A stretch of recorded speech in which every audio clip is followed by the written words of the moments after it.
Deshaun Watson is still afoot. He's out there. He's in play. And apparently the Atlanta Falcons are trying to shoot their shot today with him. And yesterday, as we all know, the Browns met with him. And, you know, we just get so locked in on what that would mean for the team when Deshaun shows up. And our approach yesterday was, wow, what a division that would be, right? Where Burrow and Lamar and Deshaun Watson's there. And, you know, the Steelers would have to get on top of the arms race themselves. And maybe Trubisky can make the most of a second opportunity. That's the You Never Know League, in which the best addition was somebody who subtracted himself and never really was gone. And he's 44 years old. It's Tom Brady. He's the ultimate You Never Know in this league. So the one thing that we kind of didn't hit or forgot and didn't focus on was the fact that if they're looking at Deshaun Watson, what does that mean for the current quarterback who raised his hand and did what a lot of folks are doing right now and tweeting out a statement? And here it is. Cleveland. That's who he's talking to. He's talking to Cleveland. The past 4 years have been nothing short of truly life-changing since I heard my name called in the draft to go to Cleveland. This is not a message with hidden meaning. This is strictly to thank the city of Cleveland for embracing my family and me. We have made many memories and shared growing in this process through all the ups and downs. I have no clue what happens next, which is the meaning behind the silence I've had during the duration of this process. I can only control what I can. That's a coaching cliche. He's 2/3 of the way there, which is, or 1/3 of the way there. He's got 2/3 of the process to complete, which is trusting in God's plan throughout this process. I've given this franchise everything I have. That is something I've always done at every stage and at every level, and that will not change wherever I take my next snap.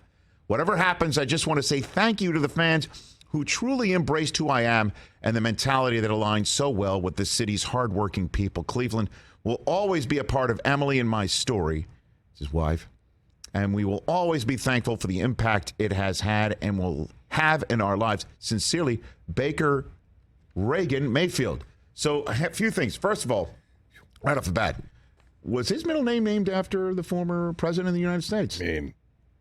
I don't know. Could be Reagan. Don't know.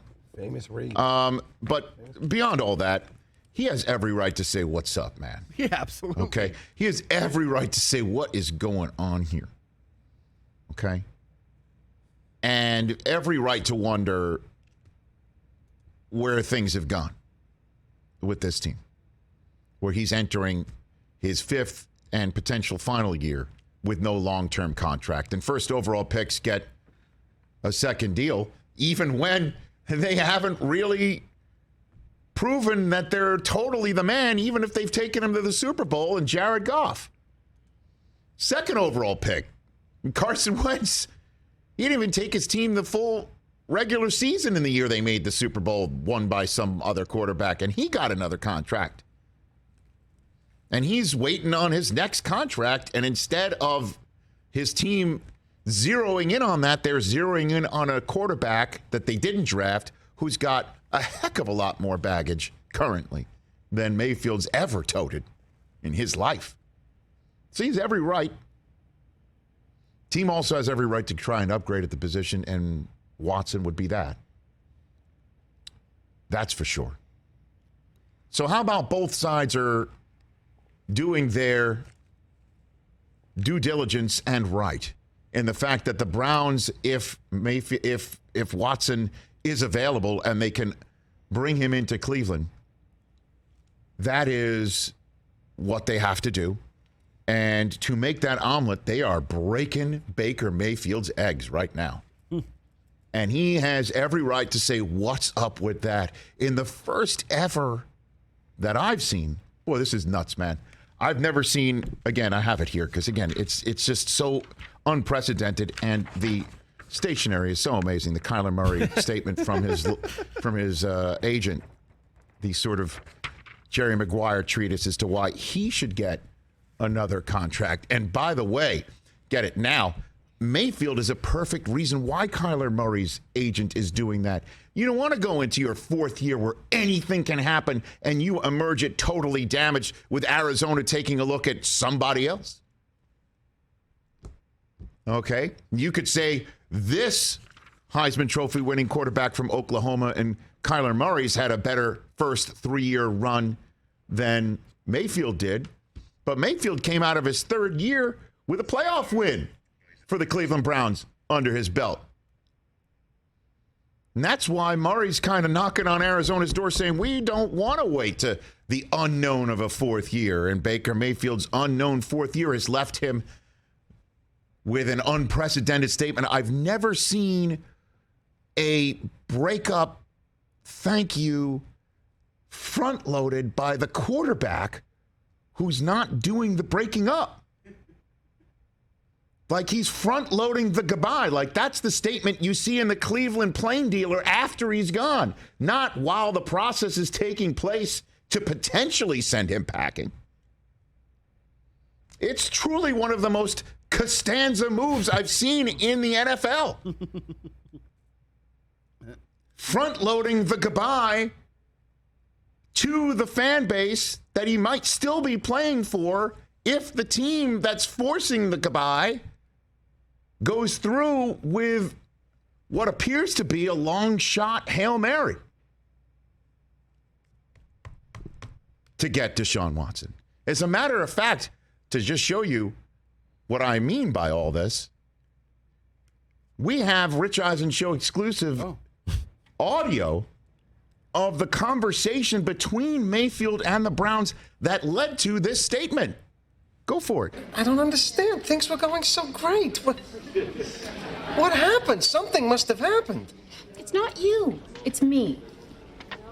You're giving me the it's not you, it's me routine? I invented it's not you, it's me. Nobody tells me it's them, not me. If it's anybody, it's me. All right. George, it's you. You're damn right it's me. And then he put out the statement. This statement is the version of that scene from Seinfeld. Yeah. So true. You don't tell me it's not you, it's me.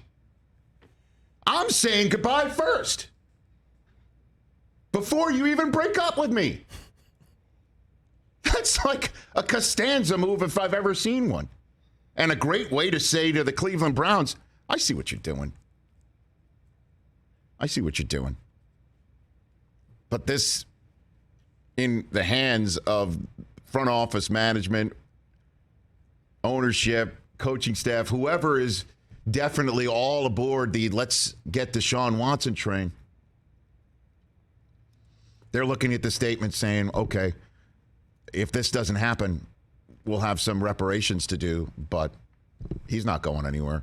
He'll be our quarterback this year, and we'll figure it out. And that's not optimum. If I'm Indianapolis, I'm calling him up.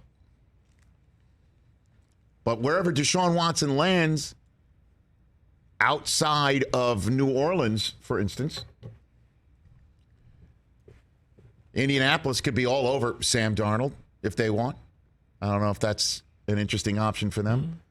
Matt Ryan, if Atlanta completes the YOLO process, and Baker Mayfield. Jimmy G, that's your quarterbacks at play right now while we're waiting for the Deshaun Watson decision, which should happen today. And if not today, then Thursday. And here we go, man. This is amazing. I mean, I've never seen anything like it. Quarterbacks making statements, agents making statements on behalf of the quarterbacks. One quarterback saying he's retired, then saying, I'm coming back, even though he never really used the word retirement. Aaron Rodgers winning an MVP, making decisions, taking his time. This is like Russell Wilson making his desires known last year. Took a year. He finally got the exit visas he wanted. Never seen anything like it. Very, very emotional bunch, these quarterbacks. We always thought it was the receivers. Very emotional, wearing it on their sleeves group, your current state of NFL quarterbacks. But when there's all this money at stake, and the one who's also sitting pretty, just to finish this, sitting there in Minnesota. Your boy. He did it. Pen in hand. Look at that tweet by the Vikings. Captain Kirk. Look at me. Out of here. Signing his contract. I'm the captain now. Big smile on his face. And I say, take the pen. Captain's Just to log. give one last Seinfeld reference. Take the pen. Take the pen. Take the pen. It writes upside down. That made official a 59-59-2 lifetime quarterback, earning over $230 million guaranteed dollars, fresh off of missing the entire playoffs last season with an extra team thrown in. Take that pen, send it to the Hall of Fame. I want to see that next to Bob Greasy's glasses and Otto Graham's leotard and Pete Rozell's phone bank. There's so much stuff. I want to see them all there. I want to see it next to all the relics. That's right. Tom Dempsey's I want to shoe. see Captain Kirk. Tom Dempsey's half shoe. I want to see Captain Kirk and his pen Captain Starlog. in Canton, Ohio. That's the current state of quarterbacking affairs in the National Football League as we enter the new league year today. Do you think scientists in the future will study that pen? Oh, Like it's a relic? well, I just think it is something that we need to show children and their grandchildren and their Historians. great-grandchildren. We'll hold it up like it's... He's only 33. That's what I'm saying. Because unless he goes on a run that would shock and I think please many people, quite frankly, winning 2 Super Bowls in his final 7 years, that pen might be the only way he gets in the Pro Football Hall of Fame. Well, he's only 33. I mean, That's what I'm saying. he could get another Stafford contract. That's what I mean. He's going to make over $300 million. Yeah, he's probably going to play till he's 40. He's going to play to his 40. Take the pen, put it in the hall. That's all I'm saying. Hey, you watched all the way to the end. Thanks for that. Watch more right here.